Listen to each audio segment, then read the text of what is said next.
Welcome to Faith and Sustainability, a podcast where we look deeper into how our faith traditions inspire us to care for our common home. I'm your host, Leonard Robinson. And I'm Kat Doyle, your co-host. We want to let you know that this podcast is made possible from the generous support of Jamie Lanier, the Varlamov Family Foundation, Georgia Interfaith Power and Light, St. Francis Services, and Semco Atlanta. So, Leonard, who do we have with us today? We've got a very special guest. We've got Dan Misleh, the founder and executive director of the Catholic Climate Covenant. Hey, how you doing, Dan? I'm doing well. Thank you for having me. Hey, well, thanks for coming on the show. You know, let's go ahead and get this thing started. Tell us about some personal things, your personal beliefs, your personal faith, and how it impacted your worldview. Yeah, good question. So born Catholic, Catholic schools from grade school to high school to college to graduate school. And when I was in college, I found this brochure on the Jesuit Volunteer Corps. And at the time, I was a commuter to college at Xavier University in Cincinnati, and looked for the furthest place I could get from Cincinnati, which happened to be Fairbanks, Alaska. So I volunteered with a couple of Jesuits and a Dominican sister to help Native Alaskans embrace vocations, frankly, into the Catholic community, into the Catholic Church. And JVC has a number of values, including simple living in community, working for social justice, and integrating spiritual practices in your life. So that really set me on a path to want to continue to do this work in the church, to do work on justice. So I worked for the Archdiocese of Cincinnati. I worked for the U.S. Conference of Catholic Bishops. And then for the last 18 years, have put that knowledge and those connections into trying to help the Catholic Church understand and embrace Catholic teaching on the environment. Such a cool journey. So you did a little bit of work with the indigenous peoples up in Alaska. Is that right? I did, yeah. I spent a good 3 months in a little village on the Bering Sea called Tooksuk Bay. So learned a lot about the native cultures, especially during that immersion time. But even before that, I flew to many villages and got to know a lot of the native Alaskans, both Yupik Eskimo and Athabascan Indian. So it was really quite the experience.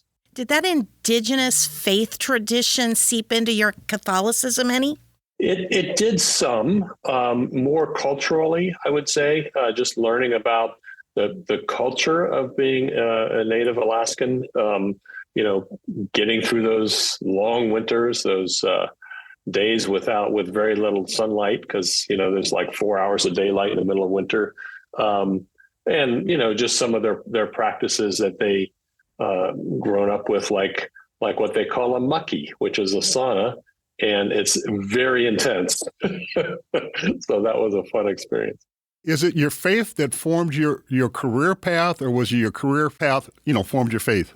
I think it's my faith informed my career path, but it's probably a little bit of a mix, because certainly growing up Catholic, I had a deep devotion to the faith. But when I learned about some of the justice issues, and when I learned about Catholic social teaching, I started trying to put that into practice in my career, and that sort of built on itself. So the more you do that kind of work, the more your eyes are open and you see kind of injustices around the world and in our own communities and in our own country. So a little bit of both, but I think the faith certainly came first. What is the Catholic Climate Covenant, and why did you combine Catholic and climate? Well, Catholic Climate Covenant is an organization of organizations. So we have 20 national Catholic partners. We were founded with the help of the U.S. Conference of Catholic Bishops to really implement the bishops' statement on climate change from 2001. So Catholic, that's our primary identifier. Climate, we're working on the climate issue and the fact that scientists are telling us that we need to really address the greenhouse gas effect.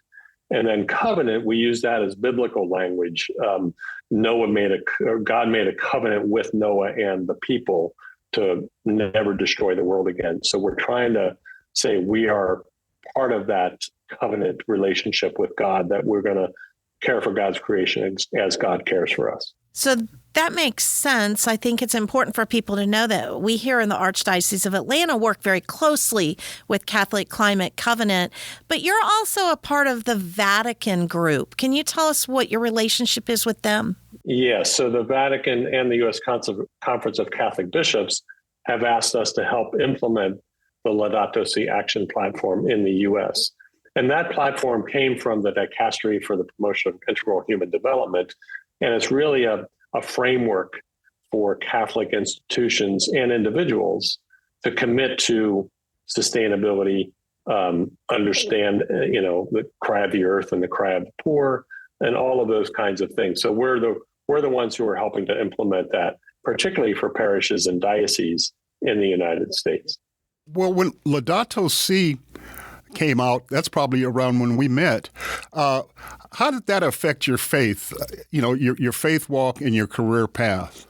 What Pope Francis said in Laudato Si had been said before.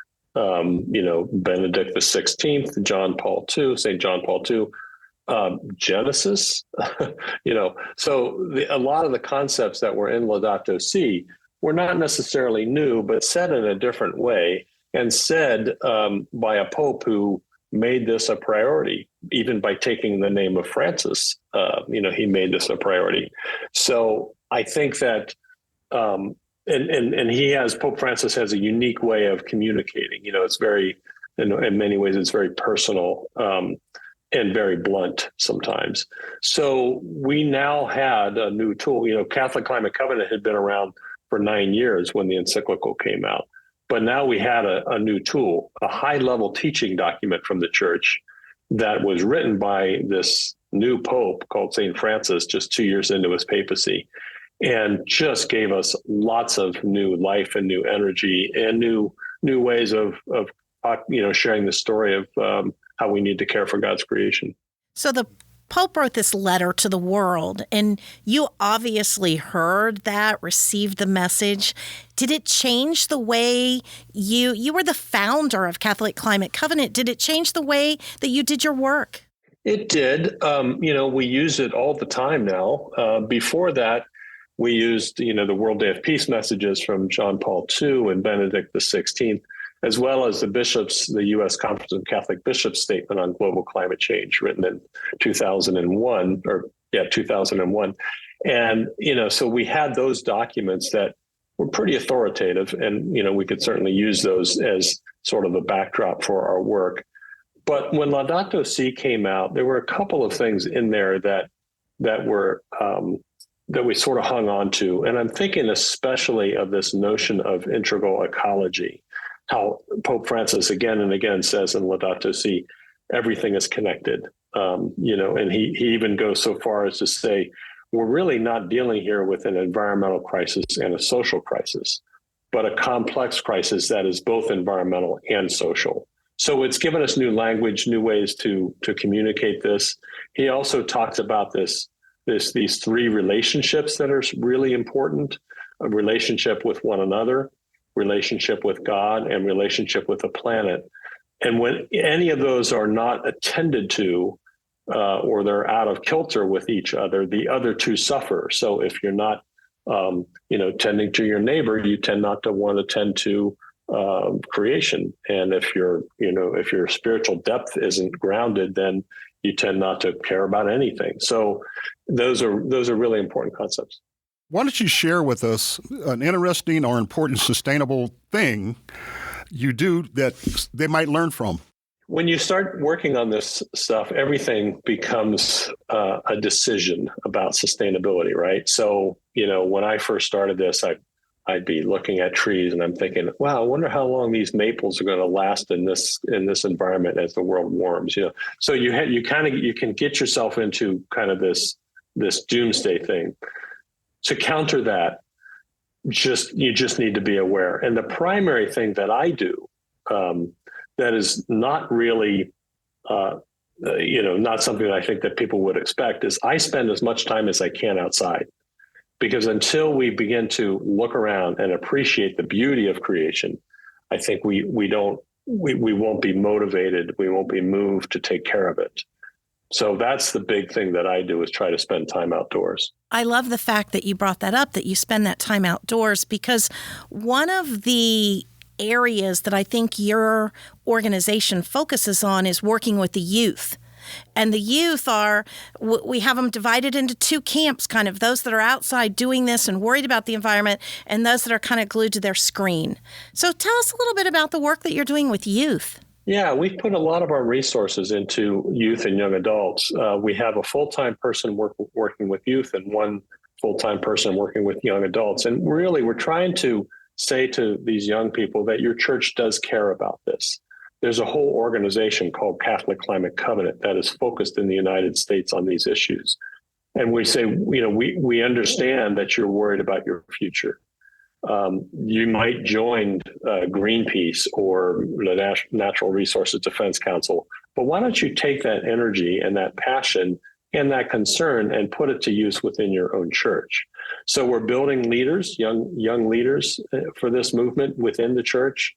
We're connecting their passion for the environment with their spirituality, which is really important. That's probably our primary role, to make sure that they're grounded in the Catholic faith and Catholic spirituality. And then we have them go back into their diocese or their youth group or their parish and become catalysts for change in those institutions. So one of the things that occurs to me is, in your position as both founder and executive director of Catholic Climate Covenant, you've met these political leaders, scientific leaders, religious leaders. Is there anything that you've learned from these youth leaders that you're developing that's different from what you've heard from these other leaders? I think the big difference is really feeling their pain, their concern. They're looking at a future that's going to be markedly different from when you and I grew up in, Kat. We don't want to reveal our ages, but I don't think anyone would consider us young anymore. But talking to these young people, they are deeply, deeply concerned about what their future is going to look like. And you can see that playing out today. Hurricane Helene, which came through Atlanta and just devastated Western North Carolina, that's the new normal, I think. And so they see these events and they see these catastrophes and they think, oh my gosh, what is my future? If it's this bad now, what's my future going to look like? So there's a real deep-seated angst with the young people, and we're trying to move that into a new direction. Well, how do you engage, at the Covenant, how do you engage the youth? And what advice do you have, for other Care for Creation teams and entities to engage the youth? Yeah, well, we have, we have a number of programs. One is we call Homemakers. It's a several week curriculum. I think it's 9 weeks or 10-week curriculum that a lot of high schools have now taken up. It just leads you through, Catholic teaching, science of climate change, and then what you can do as a young person to deal with these issues. We also have a program that's called Common Home Corps, where we've trained about 24 young adults now. We bring them together for a 4-day training every summer at Loyola University in Chicago. And we train them in, again, Catholic teaching on the environment, church teaching. And then we also give them some tools to take back with them to organize other young adults and to begin dialogue with their leaders, particularly their bishops. So we're asking them to try to get meetings with their bishops and ask the bishops to do two things. One, to sign up for the Vatican's Laudato Si Action platform, to commit the diocese to that platform. And secondly, to commit the diocese to making its buildings net zero. So those are big asks. The first one, not so much, because signing up for the platform is not that hard.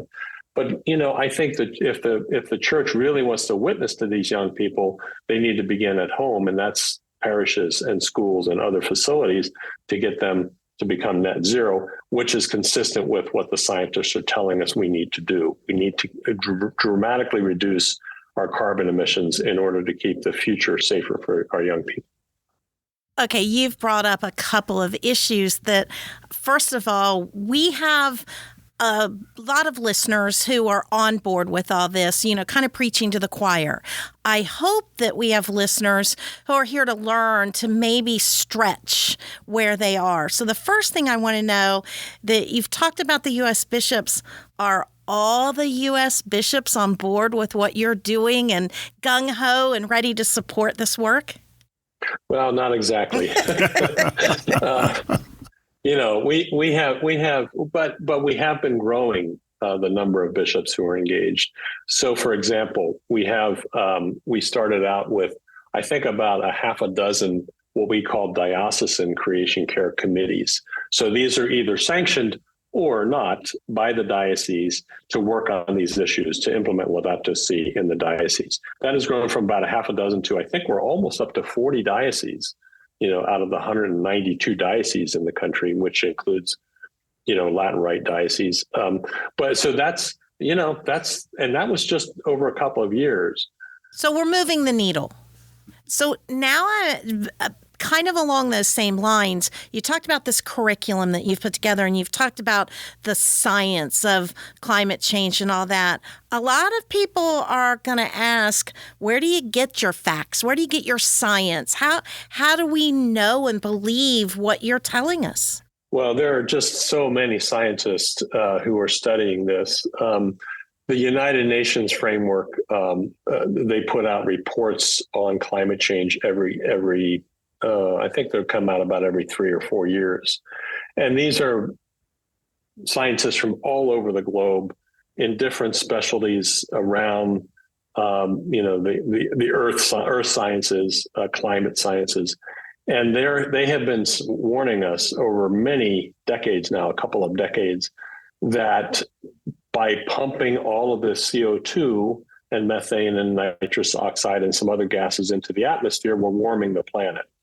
And they have warned us repeatedly over those years that we need to begin to reduce emissions. So it's not like these are outlier scientists. These are scientists that are, trained in this, that come together. They have to agree together on the reports. So it's not like, there's an outlier that, and the report reflects that outlier's position. It's really a unanimity almost on what to say about climate science. That, again, is one of the things that at the parish level, a lot of times these groups don't know how to answer, and they don't have good answers. So we're very thankful for the work that you're doing and the resources that you're providing to us to be able to do this work. I do want to ask, though, that the work can be a little thankless sometimes. We're not the master carpenter, right? So I wonder, how do you keep yourself geared up to do this work? What part of your faith journey is really supporting you in continuing when it's a tough road? Well, it is tough, and there are days when I have to admit to some despair because we aren't moving fast enough. However, mass attendance is critical for me. Morning prayer, prayer with our own staff and community has been vital, for us to kind of center ourselves and realize that, as you said, Kat, we're here for a short time, and we need to do what we can with the tools that we have, which include, Eucharist and include all of the sacraments and the prayers that the church has given us. And again, getting outside and appreciating the beauty that God has given us, and what we're doing to it is not right. Well, Dan, thank you so much for taking time out your schedule to talk to us. It's always a pleasure. Keep up the great work. Keep that beard going. Thank you so much. Dan, you and I have worked together closely over the years, been on panels together, that sort of thing. I can say that this is the type of work that I think our listeners are always going to want to know more about. Can you give us just a quick, how can we get to you? How can we learn more about the work you're doing? Well, certainly visit our website, CatholicClimateCovenant.org, all one word. We also have a website that focuses on the Laudato Si Action platform, which is godsplanet.us. So God's with a S, planet.us. And then we have a program called Catholic Energies, where we're helping to develop solar projects for Catholic facility owners, and that's catholicenergies.org. So those are 3 places you can go. You're not busy at all, are you? Just doing that. But thank you again for sharing all of this with us. We appreciate your time, and we appreciate everything you're doing to help the planet, to help the people, and to be a spokesperson for the Catholic Church. Thanks a lot. Thank you. Thank you for joining us. We encourage you to stay connected with us on social media and share your journey with the hashtag Faith and Sustainability. And don't forget to like and follow us. We look forward to meeting you next time at the intersection of faith and sustainability.